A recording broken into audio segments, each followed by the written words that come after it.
All right, so our storyteller this evening is a wonderful person and does a lot of stuff around Cold Town, including improvising in a troupe called Loverboy.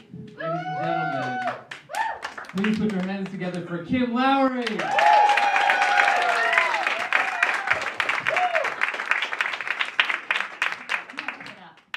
I'm gonna leave it there. Hey guys. So let me tell you about the time I was 20 years old and 2 weeks overdue with my second child. What? What's weirder than that, though, is that my husband was 19 years old and homeschooled. So to say he didn't have a lot of experience with the real world is an understatement. To say he had never been a part of comforting someone in an emergency is more of an understatement. But this particular night, at 3:30 in the morning, I woke up with the most horrible backache in my entire life, which wasn't that unusual because every night I would wake up with, pretty bad back cramps. I was pregnant, right? So that was normal. And this night, though, it wouldn't go away. So I woke Nathan up and I was like, something's wrong. And he's like, you're probably in labor. And he was like, his eyes were closed and he was like rubbing my back. And I'm like, this is not labor. I've been in labor before. I know what that feels like. This is not it. And so I did all the things that you're supposed to do when you think you're in labor. I drank some water. I walked around. I took a bath. He did get up and he helped me, poured water on my back. It was very sweet.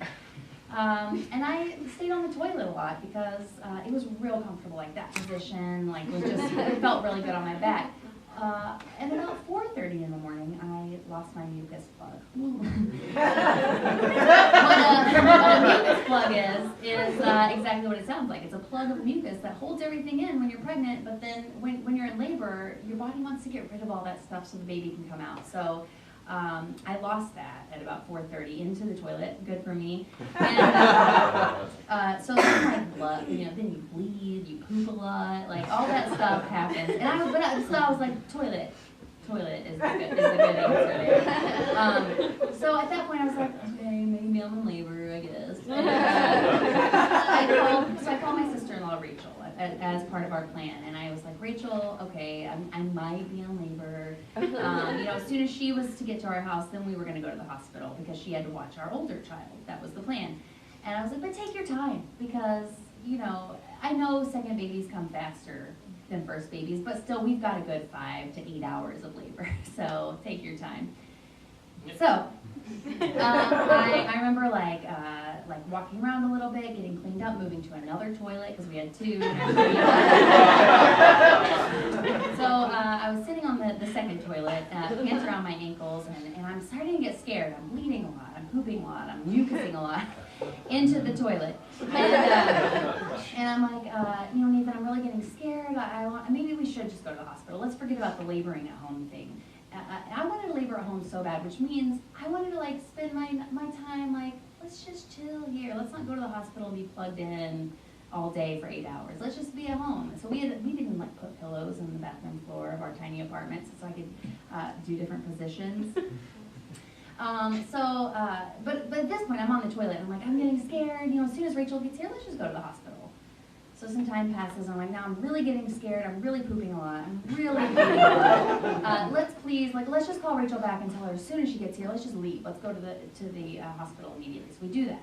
So I think okay, Rachel's on her way, I'm gonna start getting cleaned up, so we can get in the car and go to the hospital. So I stand up from the toilet, pants around my ankles, and just like in the movies, my water breaks. But like in the movies, not like in the hospital with my first son where the doctor comes in, breaks the water, all the goo goes into a bucket. I never have to see it.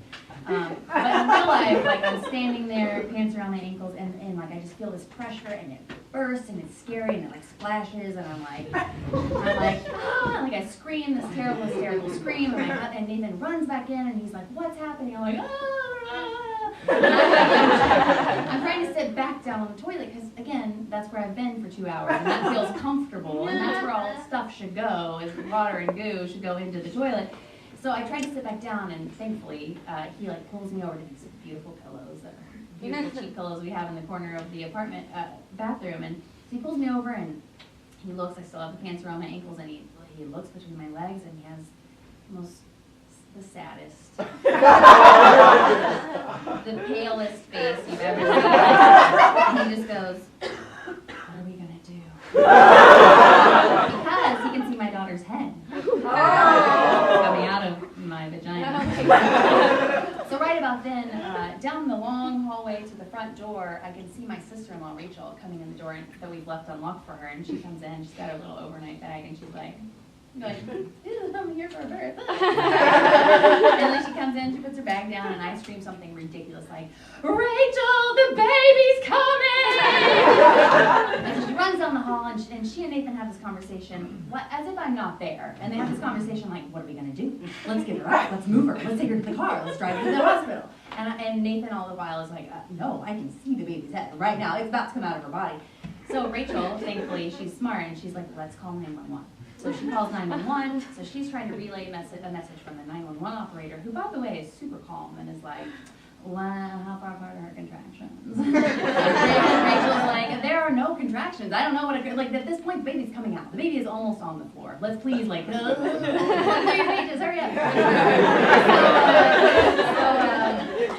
So Rachel's like relaying these messages, and Nathan's helping, and I'm all the while like screaming like a crazy person, and I really am truly hysterical, like I'm laughing at one point.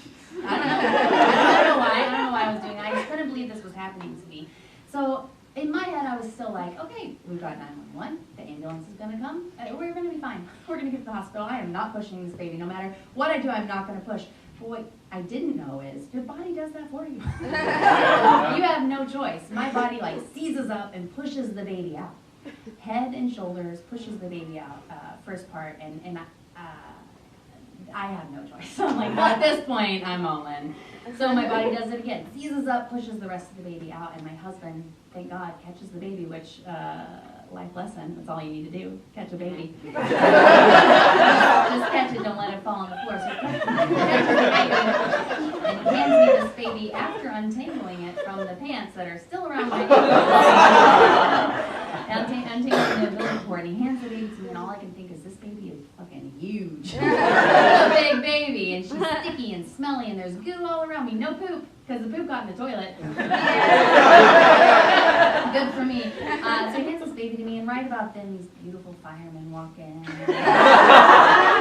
They walk to the bathroom, and I remember one of them like, is everyone okay? Is everything okay? And he like looks between my legs, and he's like, okay, the EMTs are right behind us.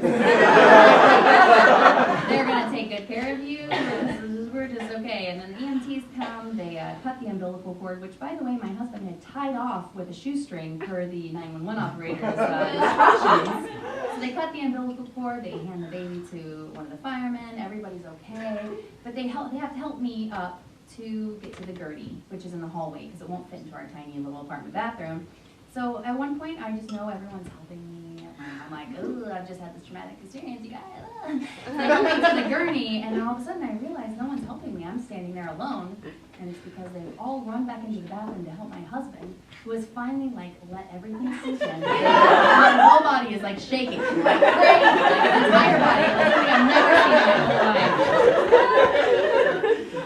life. So what I've learned is, no matter how many times I tell this story or who I tell it to, everyone is like, wow, your husband delivered your baby?